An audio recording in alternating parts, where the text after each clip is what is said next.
Hello everyone. सो आज हम बहुत इंपॉर्टेंट केस लॉ डिस्कस करने जा रहे हैं, दैट इज हार्वे वर्सेस फैसी का केस। ये बहुत इंपॉर्टेंट केस है इंडियन कॉन्ट्रैक्ट एक्ट में।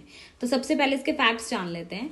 तो इसके फैक्ट्स कुछ इस तरीके से कि जो डिफेंडेंट्स होते हैं इस केस में, दैट इज जो फैसी होता है, वो जो होते हैं ओनर्स होते हैं एक प्लॉट ऑफ लैंड के। उस प्लॉट ऑफ लैंड का नाम होता है बम्पर हॉल पेन। तो जो हार्वे होता है, दैट इज द प्लेंटिफ होता है, they are interested in purchasing the land. तो वो क्या करते हैं, टेलीग्राम सेंड करते हैं डिफेंडेंट्स को, that will you sell us this Bumper Hall Pen and telegraph us the lowest price. To which defendants जो होते हैं प्लेंटिफ्स को टेलीग्राफ करते हैं and they only telegraph the lowest price for Bumper Hall Pen, that is 900 pounds. तो plaintiff जो होते हैं तीसरा टेलीग्राम डिफेंडेंट्स को भेजते हैं and they says that we agree to buy Bumper Hall Pen for the sum of 900 pounds asked by you. तो total इसमें 3 टेलीग्राफ सेंड करे गए हैं। फर्स्ट टेलीग्राफ में 2 क्वेश्चंस पूछे गए थे। हार्वे ने फैसी से 2 क्वेश्चन पूछे थे। First is will you sell us Bumper Hall Pen and second is he asked lowest price.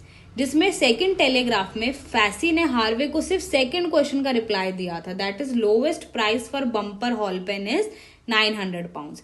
जिसमें थर्ड टेलीग्राम में हार्वे ने फैसी को अपना एक तरीके से असेंट दे दिया that he wants to buy this Bumper Hall Pen for the sum of 900 pounds.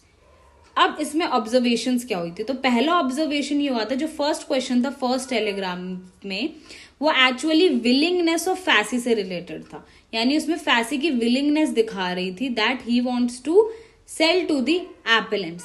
Where as जो सेकंड क्वेश्चन था विच आज द लोअर प्राइस, जिसमें फैसी ने रिप्लाई करा था that the lowest price for the Bumper Hall Pen is only 900 pounds. तो first question का तो उसने रिप्लाई नहीं करा, उसने सिर्फ सेकंड क्वेश्चन का रिप्लाई करा। और थर्ड क्वेश्चन जो एपेलेंट्स के थ्रू आया था, उसने सिर्फ फैसी के आंसर को रिप्लाई करा, जो फैसी ने उसका एक तरीके से लोवेस्ट प्राइस बताया था, उसी पे उसने रिप्लाई करा दैट कि they are interested in buying this property for the sum of 900 pounds. तो अब इसमें रेशियो क्या बना है? इसमें मेन कॉन्सेप्ट ये बना है कि अगर कोई भी आपको लोवेस्ट प्राइस बता रहा है तो इसका मतलब ये नहीं that his intention is to sell that object. For example, मेरे पास मेरे फ्रेंड आया और उसने पूछा कि ये लैपटॉप तुम कितने का बेच पाओगे। तो मैंने उसको बोल दिया कि ज्यादा से ज्यादा कम से कम मैं इसको 15,000 में बेच दूंगी। अब उसने मुझे बोला कि मैं ये खरीदना चाहता हूँ लैपटॉप, लेकिन I do not want to sell it, क्योंकि मैंने सिर्फ उसके जवाब का एक उत्तर दिया है कि मैं इसको कम से कम 15,000 रुपए में दूंगी, इससे ज्यादा में नहीं। इसका मतलब ये नहीं होता that I am actually offering him to purchase this product. So it can only be treated as an invitation to offer.